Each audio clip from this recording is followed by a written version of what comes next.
Maka saya dari dulu seringkali berharap PKS sama PKB kalau bisa membuatlah koalisi permanen. Oke, luar ini biasa. Keren supaya ya pihak-pihak yang mencoba untuk membenturkan dengan narasi-narasi politik identitas kanan kiri, kadron gitu kan? ya, kadron ini.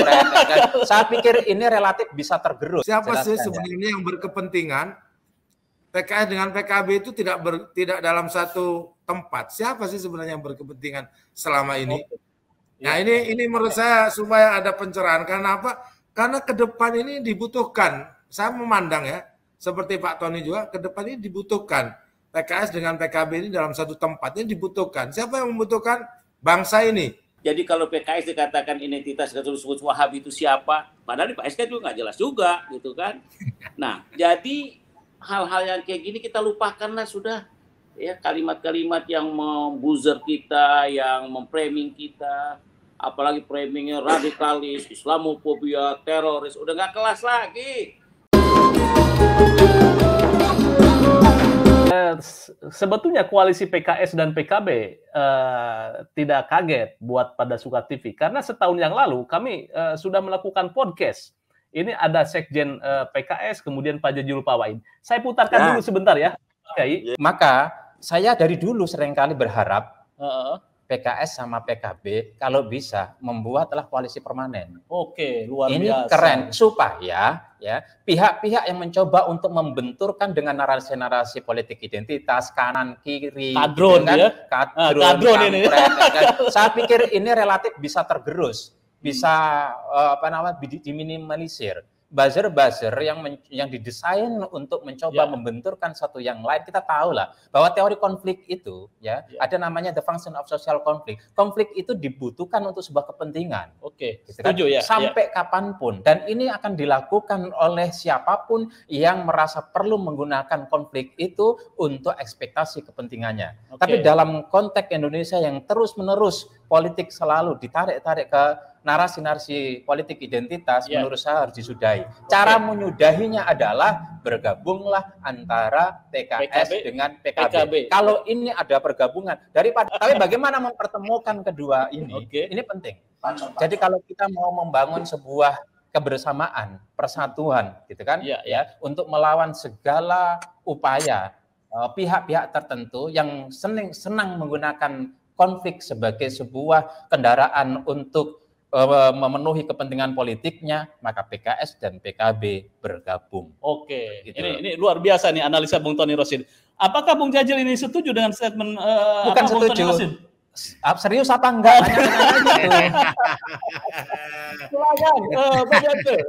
Nah, tentu saya membuat catatan tadi. Yang jelas Pak Mas Tony ini tepatlah melihat keadaan ini. Artinya PKB PKS istilahnya saling melengkapi. Kita tidak tahu juga Mas Tony ya, sebenarnya memang ada pihak-pihak, saya tidak tahu, yang kelihatannya ingin supaya PKB dengan PKS itu nggak dalam satu tempat. Itu bahasanya Pak Tony. Cuman saya ingin mendengarkan, itu siapa kira-kira?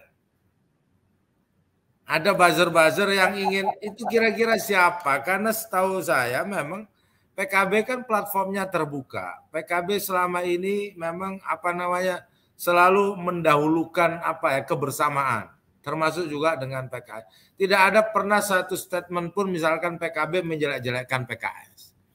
Tidak ada itu selama ini. Dan kami juga menghargai perjalanan bersama PKS selama ini, sejak Gus Dur jadi presiden dan sampai hari ini.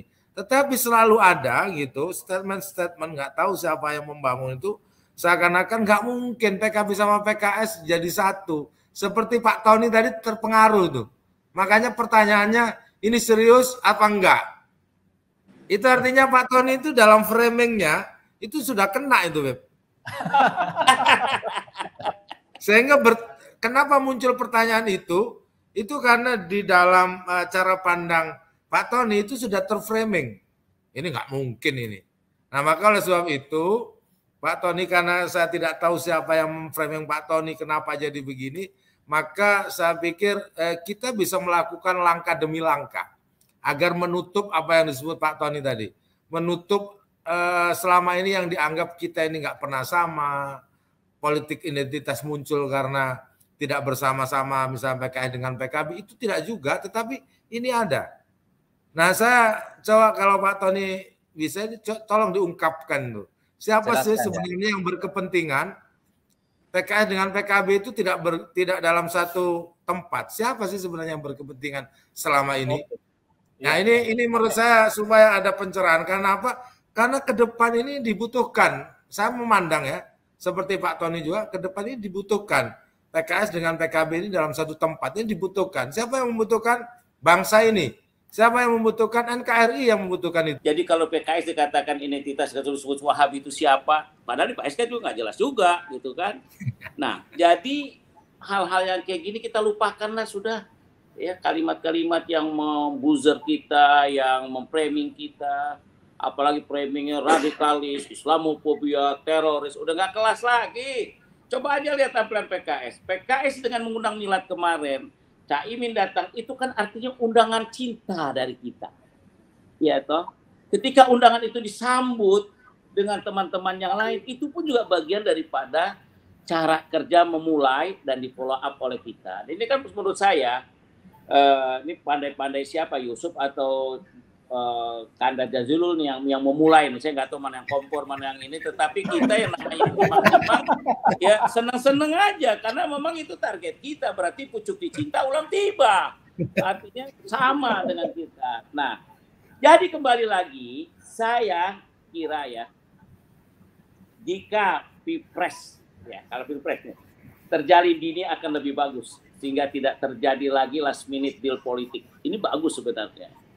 Tetapi harus jelas, ya, jangan kelihatan di awal dengan main-main gitu, ya, karena biasanya membawa dampak kurang baik. Misalkan saja calon yang ada kurang optimal atau jumlah pasangannya sangat sedikit. Kalau sekarang nih, kalau kita lihat, kalau ngobrol-ngobrol santai saja 50, 58, 108, 7 kursi lagi tuh, 7 kursi lagi gampang itu. Tetapi kalau kita duduk-duduk lebih panjang lagi.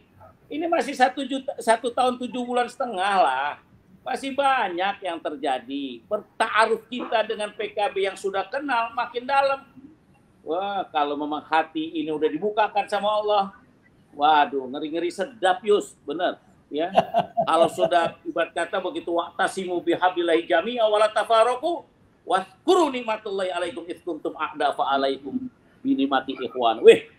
Jadi persaudaraan yang indah itu kalau bahasanya Jazilul tuh bahasa pesantren nggak nyampe ilmu itu ya. Jadi kita kemarin punya pengalaman Pilpres dengan 2 kandidat. Akibatnya masyarakat menjadi terbelah tuh Ton. Iya nggak Ton? Ya. Hal ini tidak bagus. Jangan sampai demokratis membawa dampak ya segregasi bangsa. Nah, itu jangan lagi ya. Itu yang tidak kita inginkan. Makanya PKS ingin memiliki demokrasi yang berkualitas dan dinikmati oleh semua pihak. Nah, ketika dinikmati oleh kita bersama, saya terus terang aja. Begitu Yus telepon, saya belum mau jawab. Kabar lu apa sih ini perkembangan cerita? Dia nggak ada cerita apa-apa lagi, cuma tanya-tanya. Telepon saya. Saya lihat begitu ini, oh Jazilul, oh sahabat, kita datang. Siap. Sahabat, kita nggak tolak. Siap. Ini kan apapun jadinya kan senior kita juga ya kan. Nah, jadi saya rasa ya kalau hitung-hitungan capresnya itu udahlah santai dulu lah. Si banyak. Ini dagangan nih Yus ya. Begitu kita taruh di market, kita taruh di estalase. Wah, antri nih kayak minyak goreng. Kita lihat aja, tak. Ya, itu 1 tahun yang lalu kita live bahwa itu sebelum koalisi yang lain terbentuk, sebelum akhirnya PKB ke Gerindra, sebelum kemudian PKS dengan Nasdem. Pertama kali justru antara PKS dengan PKB, PKB dengan PKS. Itu usulnya tuh begitu. Kalau di pesantren mestinya memang kaidahnya adalah al aslu baqa'u makana ala makana gitu. Ya, tadi ada statement Tony Rosin kemudian yang juga dilihat juga oleh Pak Jazil bahwa memang ada pihak-pihak tertentu yang menginginkan PKB dan PKS itu jangan satu kolam ini, biar ada, ini bener, gitu. Ada memang.